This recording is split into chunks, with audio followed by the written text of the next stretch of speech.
Hello students, today we are going to start unit 4 work, energy and power. Now first we will discuss what is work. Work, as we all know, work is equal to the product of applied force and the displacement. आपको पता है जो work है वो आपका applied force and force लगाने के बाद ऑब्जेक्ट में कितना डिस्प्लेसमेंट हो रहा है उसके प्रोडक्ट डॉट प्रोडक्ट के इक्वल होता है। मान लीजिए कोई ऑब्जेक्ट है, ठीक है, ऑब्जेक्ट इसमें फोर्स एफ अप्लाई किया आपने, ठीक है, और इसमें डिस्प्लेसमेंट कितना हुआ है आपका एस हुआ है। Then work done W, this W will be directly proportional to the applied force and F will be directly proportional to the displacement.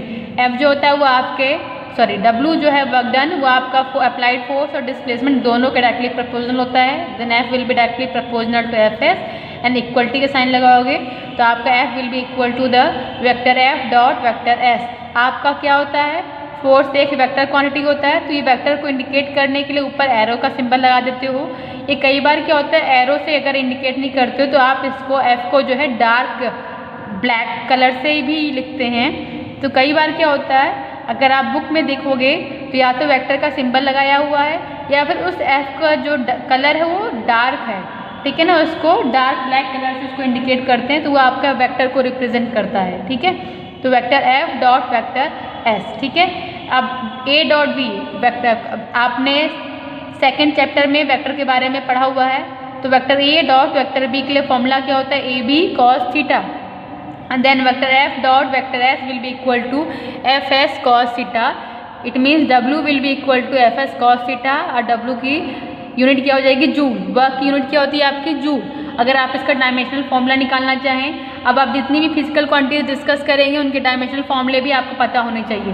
Dimensional formula of w will be equal two dimensional formula of f force into dimensional formula of s displacement. f क्या है यहाँ पे force है, s क्या है displacement है। f का क्या फॉर्मूला होगा, डायमेंशनल फॉर्मूला mlt-2 होता है। mlt-2 कैसे होता है, आपका फॉर्मूला होता है force f equal to ma होता है, ma का होता है, m का फॉर्मूला हो जाएगा डायमेंशनल फॉर्मूला m मास का, एंड एक्सेलरेशन a का होता है lt-2। तो आपका इस तरीके से फोर्स का डायमेंशनल फॉर्मूला हो जाएगा mlt-2, डिस्प्लेसमेंट का डायमेंशनल फॉर्मूला s। आप दोनों को मल्टीप्लाई करेंगे तो आपका देखिए आपका dimensional formula of w will be equal to work done will be equal to ml²t-2, ठीक है। Next is power. What is power, power is the rate of doing work.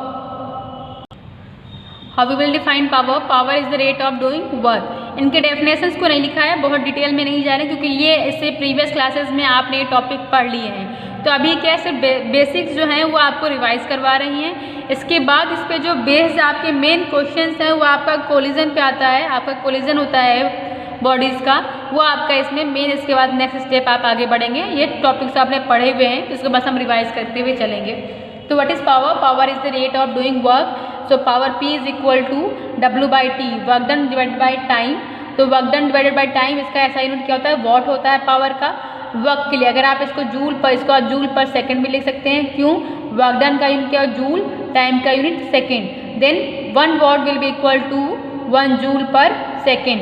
अगर आप यहाँ से फॉर्मूला निकालें तो एफ और एस के टर्म में तो आपका W इक्वल टू क्या होता है F S cos theta divided by F S cos theta. Then P will be equal to F S cos theta divided by T। When theta will be equal to 0 then cos theta will be equal to 1, ठीक है। Then P will be equal to W/T। Then आपका यहाँ पे F S cos theta की जगह पे cos theta will be equal to 1, then this value will be equal to F S divided by T, ठीक है। अब आपका देखिए P is equal to F S divided by T, क्यों, W की इक्वल टू वैल्यू पुट कर दिया है, W equal to F S और यहाँ पे T की वैल्यू पुट कर दिया है। अब we know displacement divided by time S/T, displacement divided by time will be equal to velocity v। Then यहाँ से हमें नया एक फॉर्मूला मिल गया है, power P is equal to F we.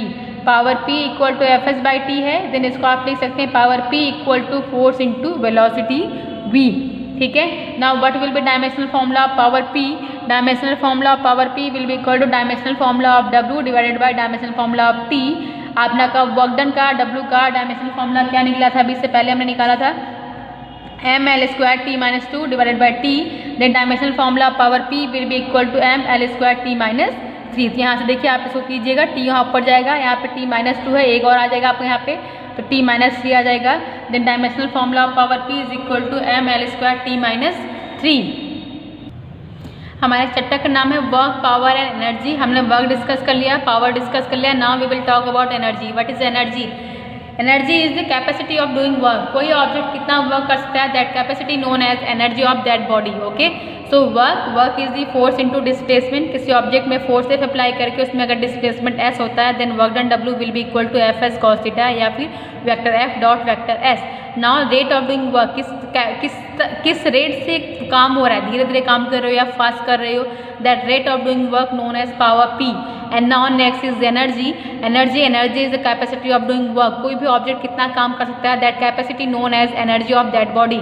Now energy आपका बहुत तरह की एनर्जी होती है। न्यूक्लियर एनर्जी होती है, लाइट एनर्जी होता है, साउंड एनर्जी होता है, हीट एनर्जी होता है, इलेक्ट्रिक एनर्जी होता है, बहुत तरह की एनर्जी होती है। मैकेनिकल एनर्जी होता है, ठीक है। तो मैकेनिकल एनर्जी हम यहाँ बात करेंगे, आपका मैकेनिकल एनर्जी के बारे में बात करेंगे। और मैकेनिकल एनर्जी जो आपका होता है वो ऑब्जेक्ट का क्या पोजीशन है और ऑब्जेक्ट किस स्टेट में है, ऑब्जेक्ट के स्टेट एंड ऑब्जेक्ट की पोजीशन पर जो डिपेंडेंट एनर्जी होती है, that energy known as mechanical energy of object और बॉडी। नाउ मैकेनिकल एनर्जी आपका मेनली टू टाइप्स की होती है। दो तरह की मैकेनिकल एनर्जी होता है, kinetic energy and potential energy. Kinetic energy and potential energy are the type of mechanical energy. Energy बहुत तरह की होती है, mechanical energy, electrical energy, light energy, chemical energy. अब मैकेनिकल एनर्जी में आपके दो टाइप होते हैं, kinetic energy and potential energy. Now what is kinetic energy and what is potential energy? Object किस स्टेट में है, उसका क्या कॉन्फ़िगरेशन है, क्या पोजीशन है, उस पर डिपेंडेंट जो आपकी एनर्जी होती है, that is potential energy. And object का जो स्टैटिक जो कंडीशन पे पोजिशनल कॉन्फ़िगरेशन की वजह से जो एनर्जी होती है, that is potential energy. And object के the energy by virtue of motion of any object known as kinetic energy. जब ऑब्जेक्ट काइनेटिक स्टेट पर है, मोशन में है, तो उस समय जो ऑब्जेक्ट की एनर्जी होती है, दैट इज काइनेटिक एनर्जी। तो ये आप सबको पता है, नॉर्मल चीज़ें हैं, बहुत सालों से आप ये प्रीवियस क्लासेस में ये चीज़ें पढ़ते आ रहे हो, ठीक है। तो बहुत डीप हम इसमें नहीं जाएंगे। तो what is kinetic energy? We know kinetic energy के इक्वल टू फॉर्मूला होता है 1/2 mv², ठीक है। ये हमने जो इससे पहले वर्क एनर्जी थ्योरम भी आपने पढ़ा होगा, हमने जब आप इससे प्रीवियस चैप्टर डिस्कस किया था, तो उसमें हमने वर्क एनर्जी थ्योरम भी हमने डिस्कस किया है। काइनेटिक एनर्जी के इज इक्वल टू 1/2 mv² होता है। पोटेंशियल एनर्जी आपका देखिए मेनली तीन तरह के यहाँ पे पोटेंशियल एनर्जी हमने डिस्कस किया है, आपके चैप्टर में है, आपके सिलेबस में है। Gravitational potential energy, elastic potential energy and electric potential energy. Electric potential energy क्या होता है, ये डिटेल में आप पढ़ेंगे 12th क्लास में। 12th क्लास में आपका जो फर्स्ट यूनिट है इलेक्ट्रोस्टैटिक्स, उसमें आप ये फॉर्मूला पढ़ेंगे और तब आप इसको डिटेल में पढ़ पाएंगे। तो इलेक्ट्रिक पोटेंशियल एनर्जी का आपको सिर्फ फॉर्मूला बता रहे हैं अभी। Electric potential energy U equal to 1/4πε0 Q1 Q2 by R होता है, ठीक है। ये फॉर्मूला कहाँ से आएगा, ये आप 12th क्लास में जाएंगे तो इसमें पूरा एक चैप्टर है आपका, तब आप पढ़ेंगे। अभी सिर्फ फॉर्मूला बता रहे हैं आपको, ठीक है।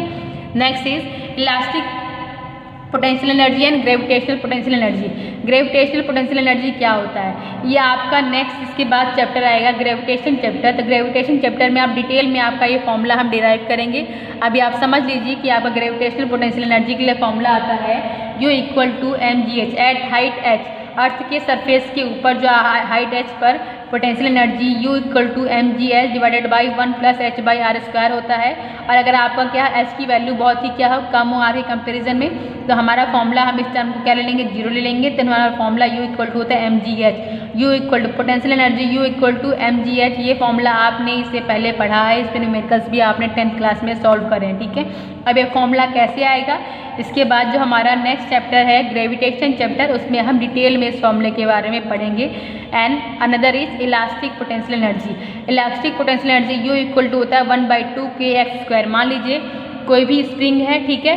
इस स्प्रिंग की लेंथ कितनी है, इसको स्प्रिंग में फोर्स F अप्लाई किया और स्प्रिंग में क्या किया, एक डिस्प्लेसमेंट हुआ आपका x, ठीक है। देन आपका this F will be proportional to x आता है। और यहाँ से आपका फॉर्मूला अगर आप निकालेंगे, डेरिवेशन निकालेंगे, तो U इक्वल टू 1/2 kx² आएगा।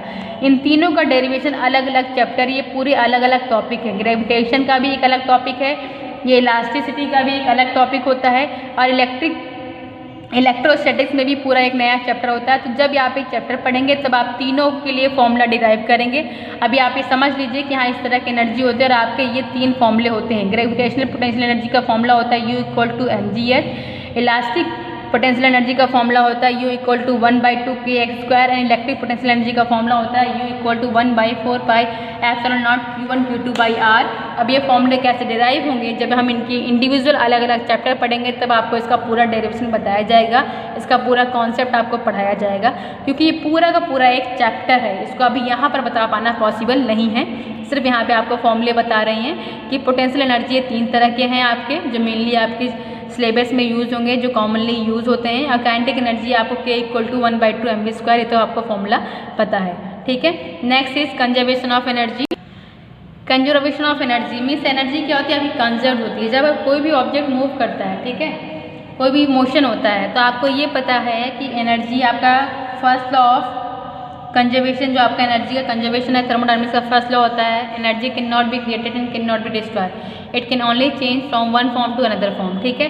तो आपका क्या होता है, जो आपका काइनेटिक एनर्जी अगर आपका लें या फिर पोटेंशियल एनर्जी लें, तो आपकी जो कोई भी ऑब्जेक्ट मूव करता है, मोशन करता है, या फिर ऑब्जेक्ट मोशन से रेस्ट में आता है, तो क्या होता है, आपकी जो sum of kinetic energy and potential energy that value will be constant. Energy का टोटल एनर्जी चेंज नहीं आएगा। आपका काइनेटिक एनर्जी मान लीजिए K है एंड आपका क्या है, पोटेंशियल एनर्जी U है, तो आपका मोशन से ऑब्जेक्ट रेस्ट पर आए या रेस्ट से मोशन पे जाए तो K और U की तो वैल्यू चेंज होती है, जो लेकिन जो टोटल एनर्जी E होती है ना, टोटल एनर्जी क्या होता है आपका E होगा, total energy of the system will be constant, वो चेंज नहीं होता है, वो आपकी कंजर्व होती है, that is conservation of energy. Means energy can not created can not be destroyed, तो मतलब जो एनर्जी है सिर्फ एक फॉर्म में से दूसरे फॉर्म में चेंज होती है, आपका एनर्जी को डिस्ट्रॉय या क्रिएट नहीं किया जा सकता है।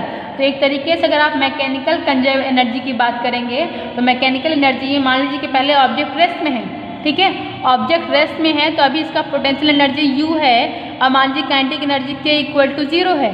और जैसे ऑब्जेक्ट का मूव करना स्टार्ट करेगा, ऑब्जेक्ट के पास काइनेटिक एनर्जी आएगी और इसका पोटेंशियल एनर्जी कम होने लगेगा, और अगर इसका पोटेंशियल एनर्जी क्या हो जाएगा, आपका मान लीजिए 0 हो गया। तो देखिए अगर आप टोटल एनर्जी लें, टोटल एनर्जी तो आपका सेम है, टोटल एनर्जी आपका क्या होगा, E equal to K plus U होगा। U और K की वैल्यू तो चेंज होगी, लेकिन जो इनका सम है टोटल एनर्जी जो है वो चेंज नहीं होगा। ऑब्जेक्ट जब रेस्ट से मोशन में आएगा तो उसका पोटेंशियल एनर्जी ही काइनेटिक एनर्जी में चेंज होगा और उसमें कुछ वर्क डन भी होगा, ठीक है। तो टोटल एनर्जी जो क्या होती है, कांस्टेंट होती है।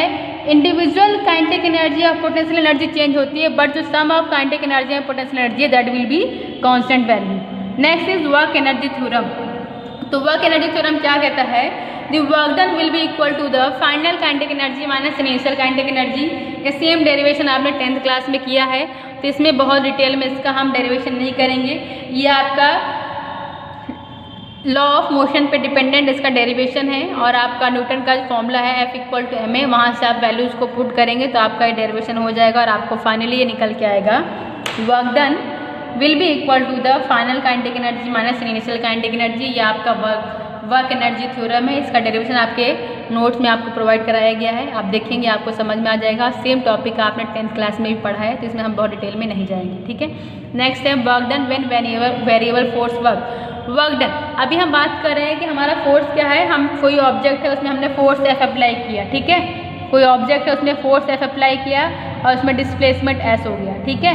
अब अगर ये फोर्स क्या हो रहा है, चेंज हो रहा है, फोर्स क्या हो रहा है, चेंज हो रहा है। जब फोर्स चेंज होगा तो आपका वर्क डन भी चेंज होगा, तो उसके लिए आप क्या करोगे, अगर हम यहाँ पे ये F है और ये S है, ठीक है ना, तो देखिए अगर आपका F का वैल्यू वेरी कर रहा है, अगर F का वैल्यू कांस्टेंट होता तो आपका ग्राफ इस तरीके से होता, लेकिन आपका F का वैल्यू अगर वेरी कर रहा है तो आप क्या करोगे, तो आप वर्क डन निकालोगे। तो work done for small portion, पहले आप स्मॉल पोर्शन के लिए वर्क डन निकाल लीजिए। स्मॉल पोर्शन के लिए work done dW will be equal to vector F dot vector ds। पहले हम जब हमारा कोई वेरिएबल वाला कॉन्सेप्ट आता है तो उसमें क्या करते हैं, हम पहले एक स्मॉल पोर्शन के लिए वैल्यू को फाइंड आउट करते हैं, उसके बाद उस स्मॉल पोर्शन के लिए निकालने के बाद उसका हम इंटीग्रेशन कर देते हैं। उसका क्या करते हैं, हम इंटीग्रेशन करके पूरे ओवरऑल सिस्टम के लिए लिमिट लगा देते हैं कि पॉइंट A, देखिए हमने क्या करना है, इसका अगर इंटीग्रेशन कर दें dW is the work done for small portion PQ हो गया, ठीक है। अगर आपको पूरा A से B के लिए वर्क डन निकालना है तो हमने लिमिट निकाल दिया, वर्क इंटीग्रेशन कर देंगे और लिमिट लगा लेंगे from point A to B, point A से B तक का पूरा वर्क डन, ठीक है। dW will be equal to integration of F dot ds, और वैल्यू कहाँ से, from point A to point B। तो हम जब इस तरह का वेरिएबल वाला कॉन्सेप्ट आया तो पहले हम स्मॉल पोर्शन के लिए निकालते हैं, उसके बाद उसका इंटीग्रेशन करके पूरे ओवरऑल सिस्टम के लिए हम वेरिएबल की वैल्यू को फाइंड आउट कर लेते हैं। तो अभी इसके बाद आपका ये पॉइंट जो है काफ़ी जगह यूज़ होगा, तो ये आपको ध्यान रखिए। वर्क डन W, अगर आपको वर्क डन W निकालना है तो पहले स्मॉल पोर्शन के लिए निकालेंगे, उसके बाद उसका इंटीग्रेशन करके पूरे ओवरऑल सिस्टम के लिए हम वर्क डन को फाइंड आउट कर लेंगे, ठीक है। तो यहाँ पे इंटीग्रेशन हो गया है। तो जब आपका ये इंटीग्रेशन किया है तो आपको फॉर्मूला पता है, integration of dx equal to formula होता है x, ये आपका मैथमेटिक्स का फॉर्मूला है, ठीक है। Integration of dx equal to formula होता है x, तो इंटीग्रेशन ऑफ dw के लिए फॉर्मूला क्या हो जाएगा, integration of dw will be equal to w and w will be work done for overall system from point A to B, then this value will be equal to integration of vector f dot ds and vector f dot vector ds will be equal to f cos theta ds, ठीक है। अब आपके जो values हो उसको put कर देंगे तो यहाँ से इंटीग्रेशन करके ओवरऑल सिस्टम के लिए वर्क डन W के लिए फॉर्मूला निकल आएगा, वैल्यू निकल आएगा। तो ये आपका है integration in case of variable force. अगर f की वैल्यू कांस्टेंट है तो कोई दिक्कत नहीं है, तो सिंपली आप फॉर्मूला लगाइए W equal to f dot ds vector f dot ds या फिर f ds cos थीटा। लेकिन अगर f की वैल्यू वेरी कर रही है, f की वैल्यू वेरी कर रही है, पॉइंट A से पॉइंट B तक f की वैल्यू फिक्स नहीं है, f की वैल्यू वेरी कर रही है, तो वहाँ पे आप ये इंटीग्रेशन वाला फॉर्मूला अप्लाई करके प्रॉब्लम को सॉल्व करेंगे। तो ये हमारा वर्क, एनर्जी एंड पावर के जो नॉर्मल फॉर्मूले, बेसिक फॉर्मूले हैं उनको हमने रिवाइज करा है। Next video we will discuss conservation of momentum and collision. Thank you.